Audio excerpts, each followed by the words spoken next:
যুবক ভাইয়া, নারীর ফাঁদে পড়বেন না, নারীর পিছনে পড়বেন না, অনর্থক কোনো মেয়ের প্রেমে পড়বেন না।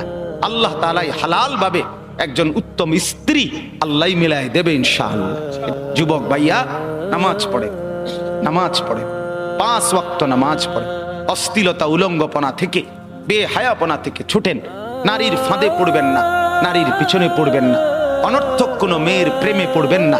আল্লাহ বলে, বান্দা আমি কিন্তু গুনাহ লম্বা হইলে, নাফরমানি লম্বা হইলে, আমার অবাধ্যতা লম্বা হইলে, মনের চাহিদা মতো খামখেয়ালি করিলে আমি কিন্তু গোমরা করে দেই, আমি মোহর মেরে দেই, চোখে পর্দা ফেলে দেই, আর হেদায়েত দিবার কেউ থাকে না।